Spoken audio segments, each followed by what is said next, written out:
자, 여러분 안녕하세요. 자, 오늘은 지난 시간에 뒤를 이어서 세조 이후부터 통치가 어떻게 진행되었었는가에 대한 내용하고 그 다음에 조선시대 4대 교린 정책에 대해서 수업을 하도록 하겠습니다. 자, 먼저 내용을 보면 다음과 같습니다. 지난 시간에 선생님은 세종대왕의 그런 통치에 대해서 이야기를 했었죠. 이때 당시에 우리나라에서 공식적으로 기록으로 확인될 수 있는 모든 국왕들의 통치 시대 중에서 가장 바로 백성들이 잘 살았다고 여겨지는 그런 시대 중에 하나가 바로 이 세종대왕 시기이긴 합니다. 그만큼 세종대왕이 백성들을 살아가는 마음이 되게 컸던 것이 사실이고, 그 시대 때 신하들도 백성들에게 열심히 삶을 잘 이어나갈 수 있도록 도와주려고 노력하는 것 자체가 굉장히 그 진정성이 보여진다고 볼 수 있는 시대라고 볼 수가 있겠습니다. 근데 이제 시간이 지나가면서 문제가 생겨요. 바로 세종대왕 다음의 왕은 바로 문종이라고 하는 왕이죠. 근데 이 문종이 이때 당시에 그만 오래 살지 못합니다. 세종대왕처럼 뛰어난 기질을 가졌다고 여겨지기는 하는데, 문제는 뭐냐? 몸이 너무 병약하다 보니까 나중에 가서는 이제 세종대왕이 돌아가시고 나서 산전상 치르는 과정 중에서 몸이 극도로 허약해지다가 그러다가 얼마 지나지 못해서 그만 또 이제 돌아가시게 된 거예요.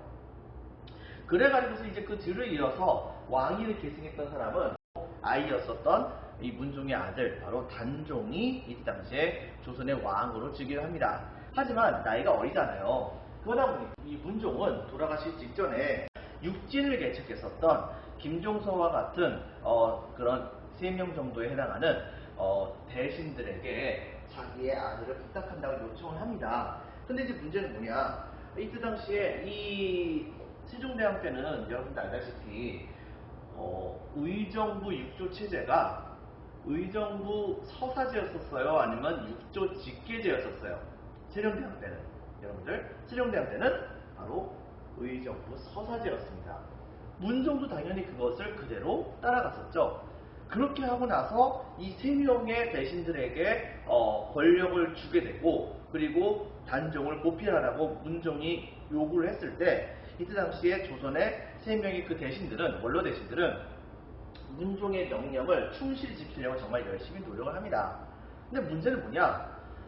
너무 노력을 하다 보니까 이 노력하는 것이 주변에 있는 사람들에게 굉장히 안 좋게 보이는 것이 있었어요. 예를 들면 어떻게 했었냐면 국가에서 결정돼야 되는 그런 사안들 있죠. 이런 사안들을 실제로 왕에게 제대로 다 보고하지 않고 자신들이 다 알아서 처리를 합니다.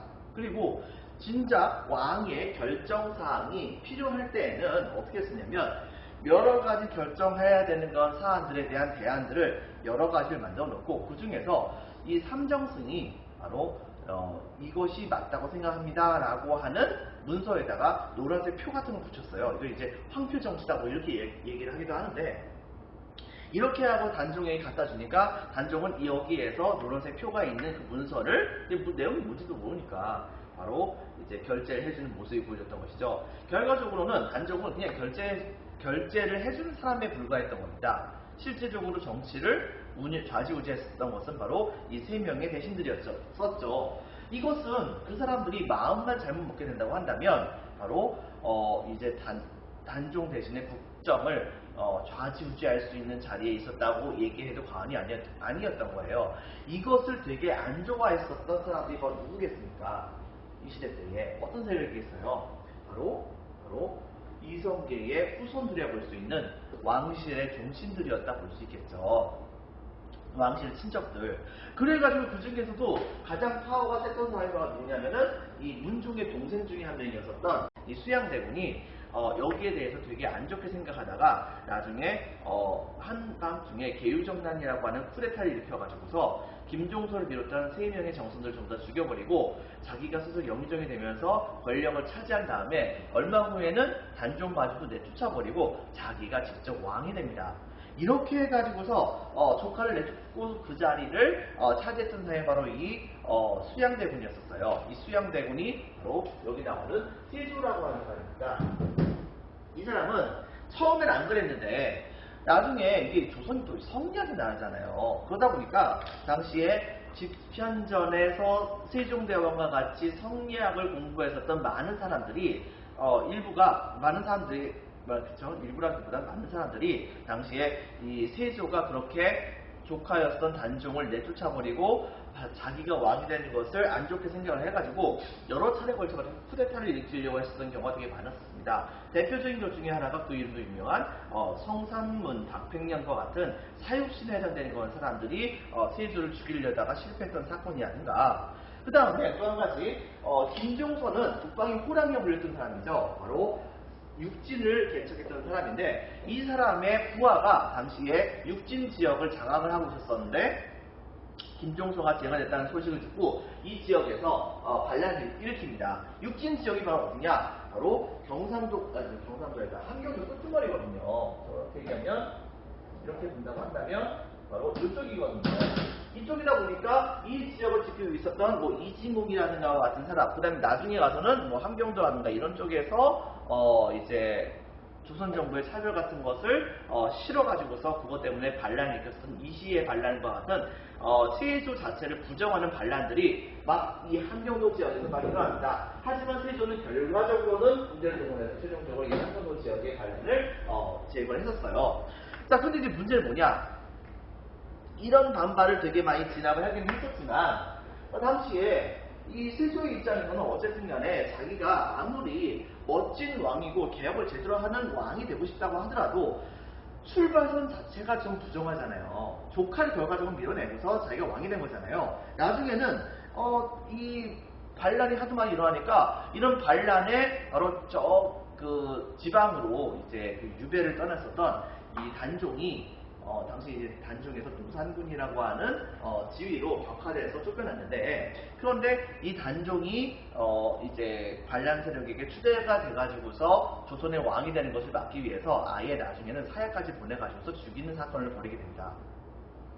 이렇게 되면서 당시에 이 세조는 졸지에 자신의 조카를 죽이고서 왕이 된 사람이 되어버린 겁니다. 이렇게 되게 되자 바로 성리학에서 의리와 명분 이런 걸 중요시 여겼었던 조선의 선비들은 이것을 그냥 냅두지 않았습니다. 때문에 세조가 그때 당시 세종대왕 당시 때 바로 이 세조의 아버지였었죠. 세종대왕 당시 때에 만들었었던 이 집현전에 있는 성리학을 공부하는 사람들, 그리고 그다음에 이미 이전에서부터 경연이라고 해가지고 뭐라고 할까, 실제로는 왕과 신하들이 한 자리에 모여가지고서 성리학에 대해서 논의를 하는 자리가 바로 이 경연이라고 하는데, 이 경연 자리에서도 신하들이 은근히 이 세조를 돌려먹는 거예요. 그리고 왜? 바로 이제 세조가 단종을 쫓아내고서 자기가 왕이 됐으니까 그거를 은근히 빗대서 비판하는 모습, 이런 것들을 되게 자꾸만 많이 보여주는 겁니다. 이런 걸 자꾸 하다 보니까 이거 학문적이긴 하지만 이것은 자기한테 너무 명분상으로 안 되는 거잖아요. 너무 짜증나는 거잖아요. 그러다 보니까 이때 당시에 세조는 아예 여기 보다시피 집현전과 경연을 폐지시켜버립니다. 자, 그리고 두 번째, 이제부터는 바로 단종 때까지 의정부 서사제를 실시해가지고서 세조의 권력이 국왕의 권력이 약화됐다 생각했던 세조는 당시 다시 육조 직계제를 실시해서 육조가 직접 결정해야 될 사안들을 왕에게 보고하고, 의정부는 바로 비록 국가의 최고 기관이긴 하지만 왕의 결정 사항에 조언만 하는 기구로 전락을 시켜버립니다. 이렇게 해가지고서 강력한 왕권을 자랑하면서 국가를 통치하는 모습을 보여줬었어요. 그런데 이때 당시에 세조가 그렇게 권력을 찬탈하는 모습을 보고서 짜증났었던 그런 많은 그런 이때 당시에 그 신하들이 이 세조의 곁을 떠나가지고서 지방으로 낙향하는 경우가 되게 많았습니다. 근데 그들이 사실은 이렇게 할 수 있는 이유가 있었어요. 왜냐하면 조선시대 때에 여러분들 알다시피 세조 이성계가 과전법을 시행했었죠. 이 과전법은 경기도 지역에 한해서만 바로 신하들에게 그 직분에 따라서 세금을 거둘 수 있는 권리, 즉 수조권을 주는 제도를 실시했었습니다. 그 수조권을 준 그 땅을 일컬어서 우리는 과전이라고 했고, 이 과전에 의해서 만들어진 법이다라고 해서 과전법이라고 얘기하는 거죠. 그런데 이제 문제는 뭐냐? 이성계를 도와가지고서 국가를 만드는 것 자체가 굉장히 힘든 일이잖아요.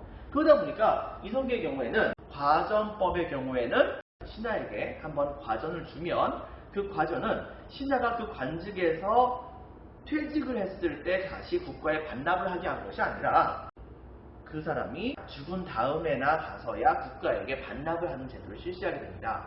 이게 바로 과전법의 맹점이었어요. 왜? 시간이 흘러갈수록 바로 이 신하가 죽을 때까지 돼서야 과전을 납부를 해야 되다 보니까 그러다 보니까는 신하가들이 점점점 많아지면 많아질수록 이때 당시 국가에게 반납되는 그런 토지는 적은데 그런데 새롭게 신하들이 등장하게 되니까 그 신하들에게 줘야 되는 과전이 되게 많이 필요하게 됐고 그런데 이때 당시에 그 줄 땅이 없게 된 거예요. 그래가지고 일시적으로 어떤 일이 벌어졌냐면 세종대왕때 바로 이 과전을 주는 그런 범위를 경기도에서 충청도 이쪽까지도 이제 넓히는 그런 조치를 취하기로 했었습니다. 근데 그렇게 했더니 국가 재정이 너무 안 좋아지는 거예요. 그래가지고 다시 세종대왕때 이것을 중단시켰는데 그런데 이런 문제가 이때까지 해결되지 않게 됐습니다.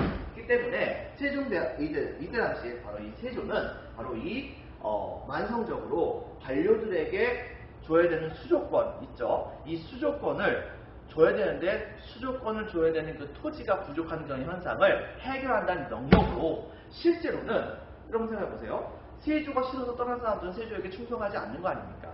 즉 지금 현재 관직에 있는 사람들은 세조에게 충성을 하겠다는 것이라고 우리는 반대로 생각을 해볼 수가 있습니다. 때문에 바로 현직 관리에게만 바로 과전을 주는 제도로 이때 당시에 이 태조 이성계가 왕이 됐을 때 만들었던 과전법을 개혁을 하게 됩니다. 이렇게 되게 되자 바로 관직을 버리고서 지방을 낙향했었던 그런 모든 그 사대부들은 전부 다 한순간에 자기가 받았었던 그런 토지들을 전부 다 국가에게 반납해야 되는 그런 상황이 벌어지게 됐던 것이죠.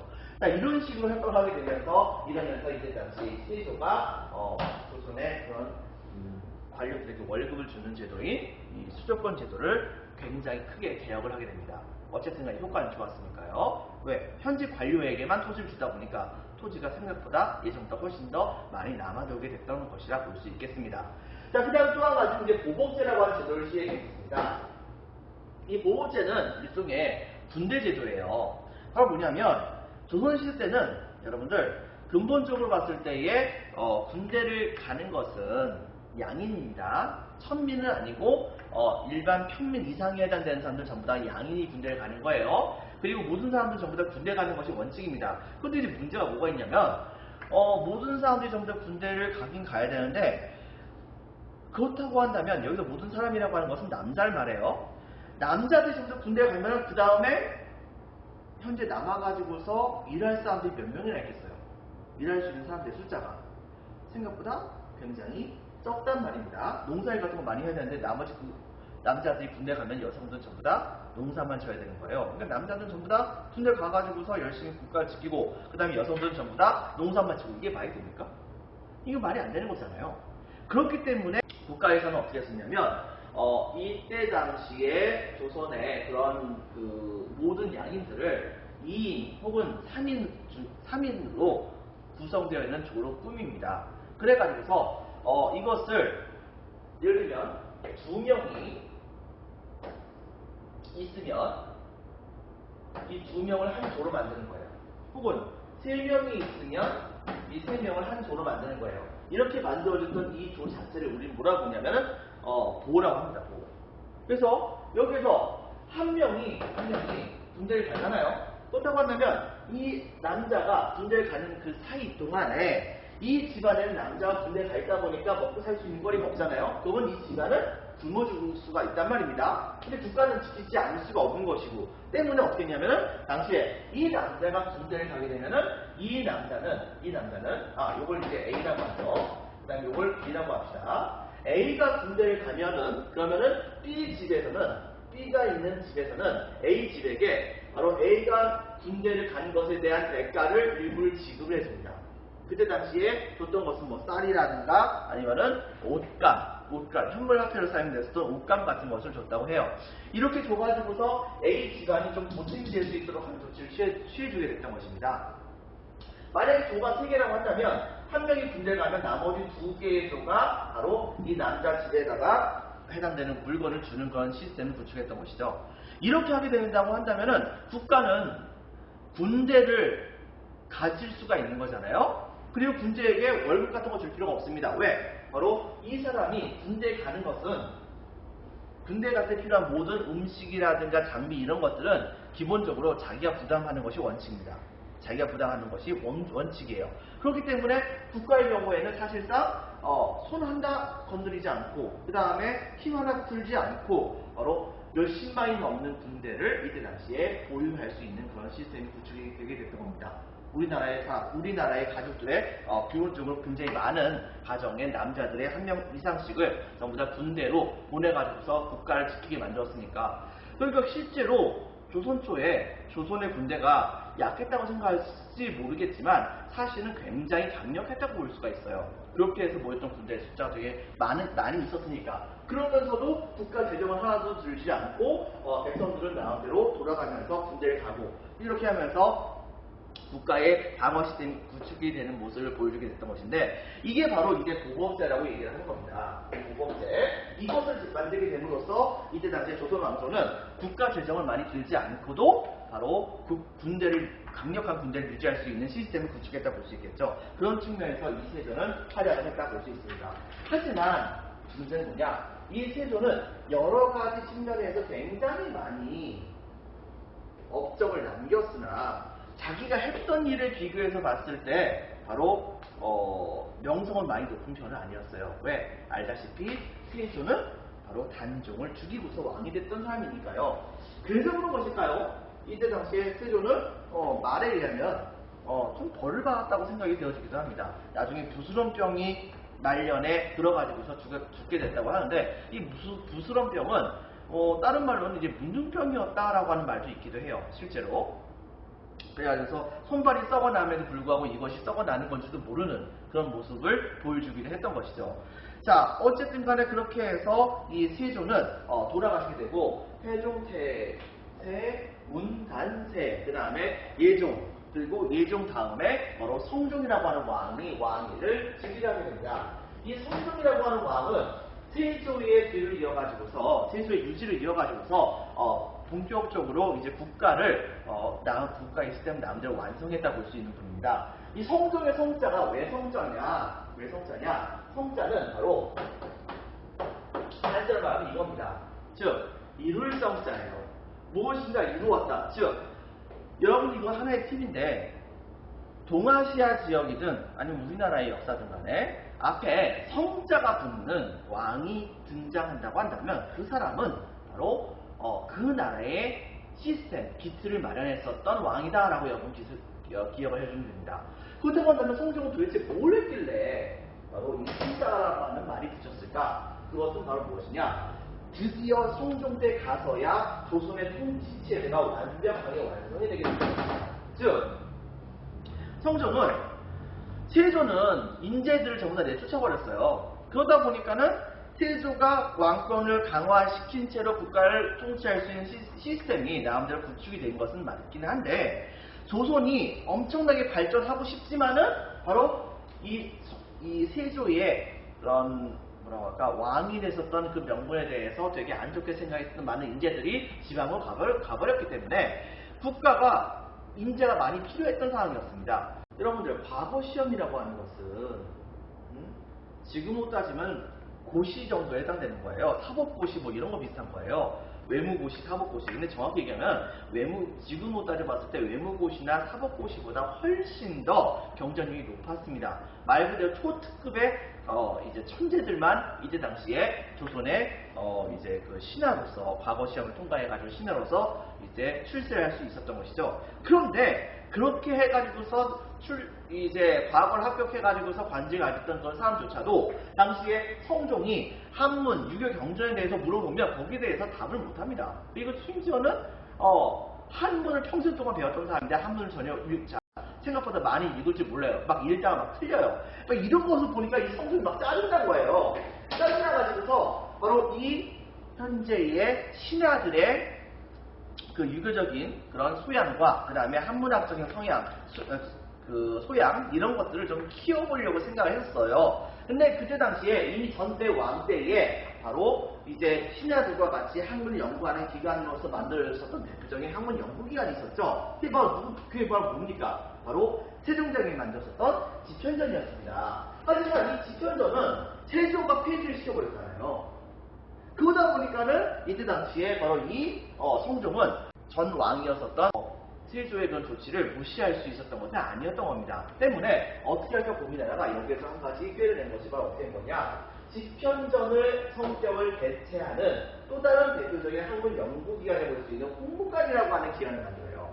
이 홍문관이라고 하는 기관을 만들고 그 다음에 이때 당시에 세종대왕 때부터 열심히 진행이 됐었던 경연이라고 하는 왕과 신하들이 성리학적인 이상을 어떻게 현실에 펼칠까를 열심히 논의하는 공공의 토론 장소, 바로 이 뭐라고 할까? 이 학술대회? 학술회? 이런 것을 다시 부활시켜가지고서 그래서 조선이 성리학을 기반으로 해서 국가의 통치 이념을 통해 가지고서 국가를 통치할 수 있는 시스템을 구축할 수 있는 생각들을 바로 여기에서 주로 많이 하게 됩니다. 이런 점을 여러분 같이 기억해 주시기 바랍니다. 그리고 이 세조 때에 바로 국가의 기틀을 다시기 위해서 이른바 국가의 헌법이라고 볼 수 있는 거죠. 지금부터 따져본다면 헌법이라고 볼 수 있는 건데 경국대전이라고 하는 것을 신조 때 만들기 시작을 했어요.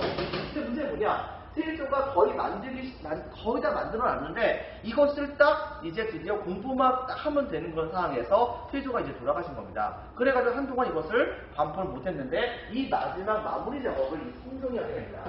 바로 이 경국대전을 만들었기 때문에 성종이라는 이름이 붙여지는 거예요. 이걸 완성해서 반포하게 되니까 이 경국대전은 헌법이잖아요. 헌법은 국가의 기틀과 같은 것입니다. 이거에 따라서 국가를 통치하게 되니까 조선이라는 나라는 이미 중국구구식으로 통치됐던 것이 아니고 경국대전이라고 하는 그런 법전에 의해서 법으로서 통치되는 시스템을 구축을 하게 됐던 것입니다. 나름대로 체계가 갖춰지게 되었다라고 하는 것을 여러분들이 기억을 해주기 바랍니다. 자, 그 다음에 이제 4대 교린 정책에 대해서 살펴보도록 할게요. 여러분들 교과서는 몇 페이지에 해당되냐면 127페이지. 그 다음에 프린트는 2페이지에 해당됩니다. 2페이지. 자, 4대 교린 정책.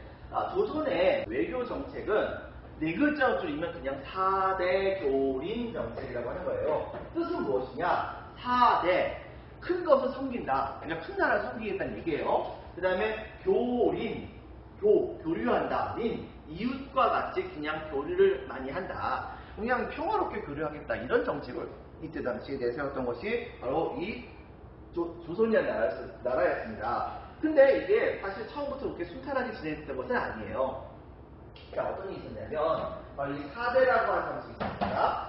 4대의 경우에는 처음에 여러분도 알다시피 이성계가 조선을 세웠던 이유가 명나라 공격하지 않겠다고 해가지고서 그래가지고서 이제 조선을 세운 거잖아요. 위화도 해군을 통해 가지고 결과적으로 조선을 세운 거죠.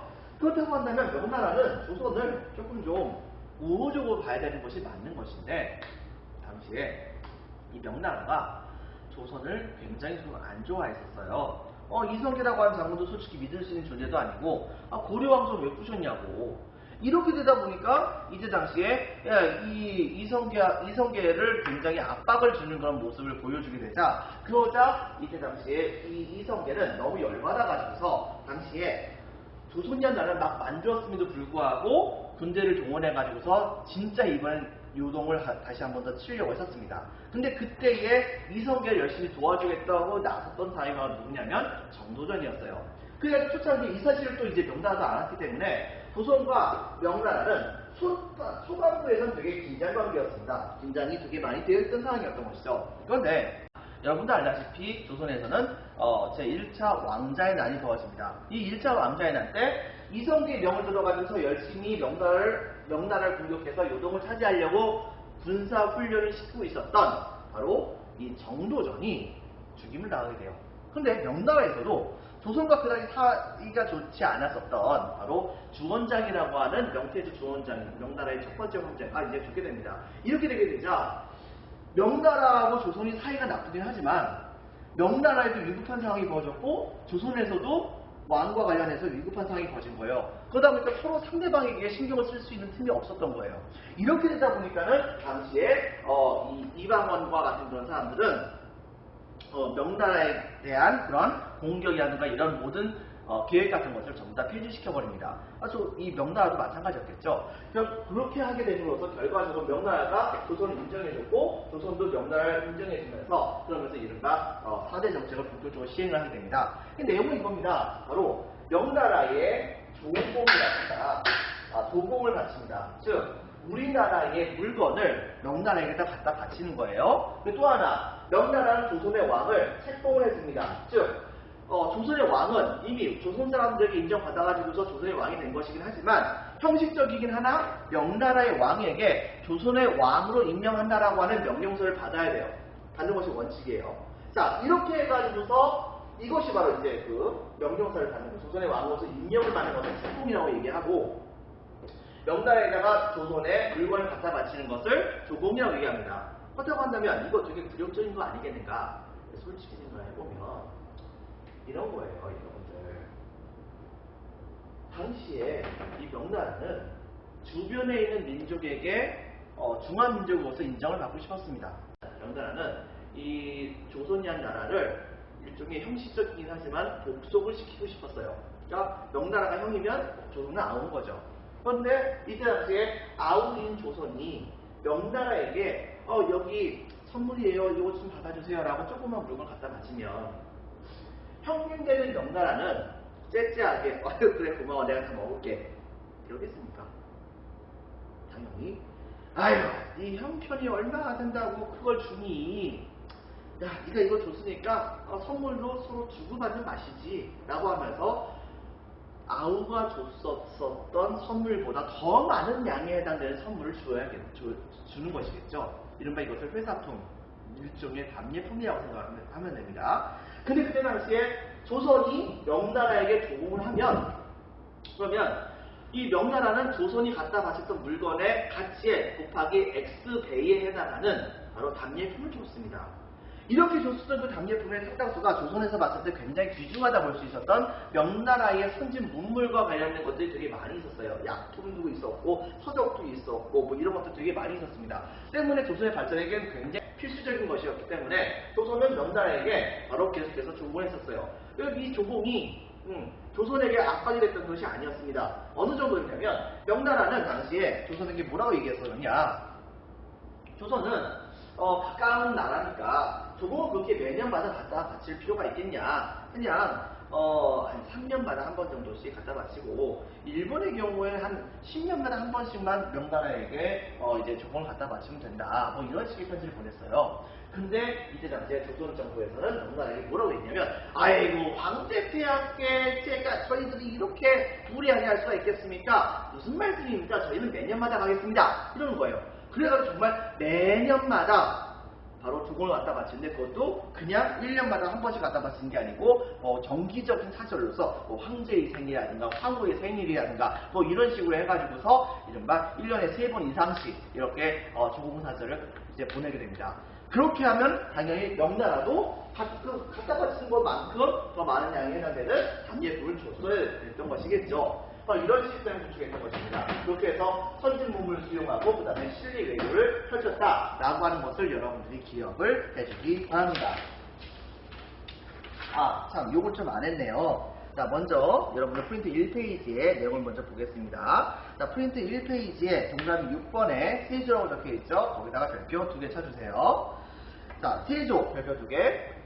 자, 수양대군이 정변, 계유정난으로 권력 쟁취해서 동그라미 1번 집현전과 경연 폐지, 동그라미 1번, 동그라미 2번 6조 집계제 실시, 동그라미 3번 함경도 반란을 진압합니다. 이징옥의 난이라든가 이시애의 난 같은 것을 진압을 하고, 동그라미 4번 직전법을 실시합니다. 이때 당시 이 직전법은 바로 빈칸에 적혔습니다. 현직 관료죠. 현직 관료에게만 과정을 지급하고, 이걸 통해서 결과적으로는 국가 재정을 보완하면서도 당시에 관료들이 농민들을 지배할 수 있는 기회를 최대한 많이 뺏음으로써 바로 국가가 백성들에 대한 지배력이 더 강화가 되었다라고는 생각을 해볼 수가 있는 것입니다. 그 다음에 동그라미 5번에는 군사제도, 바로 보법제 적어주세요. 보법제. 자, 오른쪽에 보면은 보법제 내용이 나와 있습니다. 자, 보호법제 확인해주고, 그게 동그라미 7번에서는 성종. 성종의 경우에는 동그라미 1번, 성종 때의 통치시대를 완성합니다. 동그라미 1번. 동그라미 2번, 홍문관을 설치하죠. 동그라미 2번. 동그라미 3번, 경연을 부활시킵니다. 동그라미 3번. 동그라미 4번, 경국대전을 완성시킵니다. 경국대전 완성. 그 다음에 프린트 2페이지 넘어갑니다. 2페이지에서는 4대. 자, 이 4대에다가 별표 1개 반 쳐주세요. 자, 초기에는 명에 대해서, 초기에는 긴장관계, 거기다 밑줄 한번 쳐주세요. 하지만 나중에서는 태종 이후에 명 동그라미 치고 빈칸을 적겠습니다. 조공 및 책공은 밑줄 칩니다. 이걸 통해 가지고서 경제적 문화적 교류를 실시하게 됐는데, 그렇게 되면서 조선이 얻게 되었던 것은 동그라미 1번 선진 문물을 수용하고, 동그라미 2번 실리 외교를 이때 당시에 펼치게 됩니다. 실리 외교, 즉 명나라의 형님으로 인정해준 대신에 경제적 이익을 취득을 했었다라고 하는 것을 우리가 찾아볼 수 있겠죠.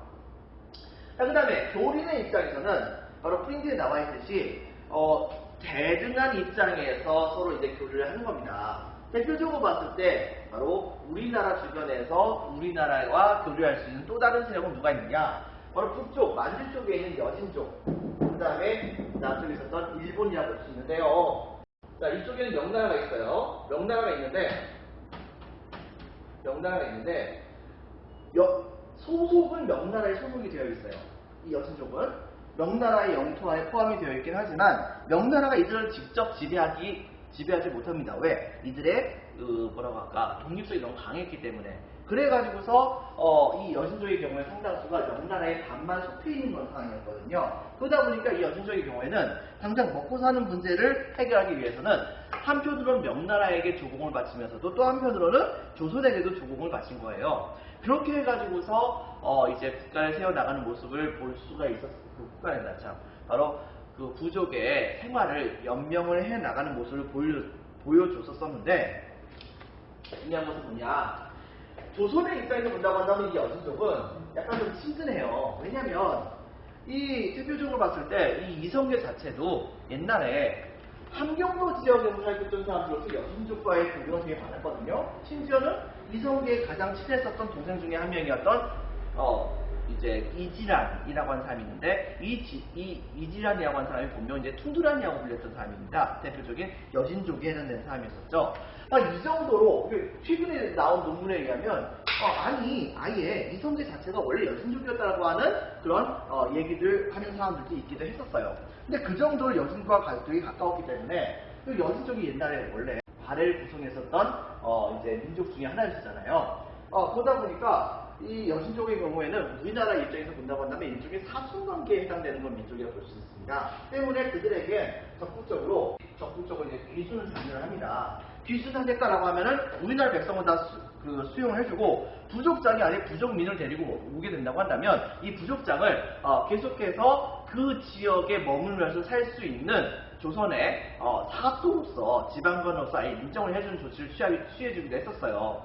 관직까지 줬다는 얘기죠. 그 다음에 그렇게 와가지고서 귀순하는 그런 여진족이 아니라고 하더라도 이들의 경우에는 만약에 조선에게 이제 교류를 하자고 하면서 물건을 갖다 바치는 모습을 보여주게 된다고 한다면 그거에 대한 답례품으로서 조선도 여진족이 필요한 물건을 주는 그런 모습을 보여주기도 했었습니다. 대표적으로 예를 들면 여진족의 경우에는 조선에게 말과 같은, 자기네들이 많이 있는 말과 같은 그런 이제 물품 같은 것을 갖춰준다고 한다면 한다면 조선은 바로 이 여진족에게 바로 여진족이 많이 필요했었던 농업 기술을 갖고 있는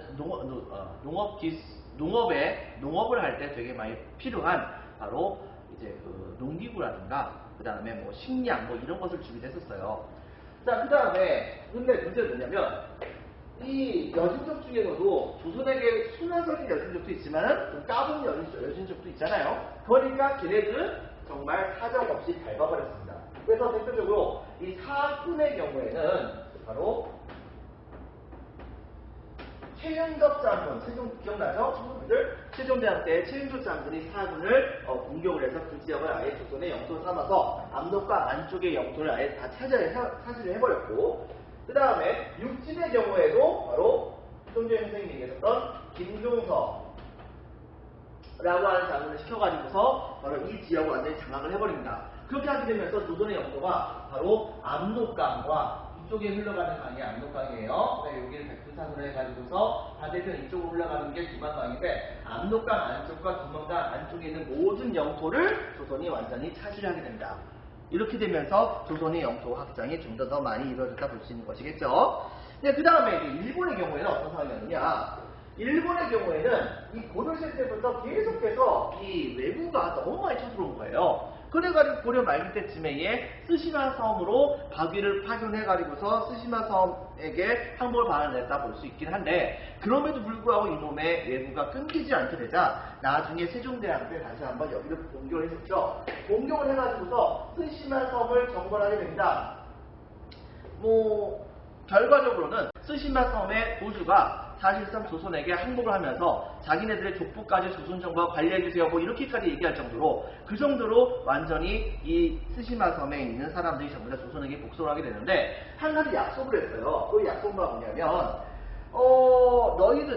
너희들이 이제 외구가 너희 성을 거쳐가지고서 조선으로 들어오는 것을 전부 다 막아라.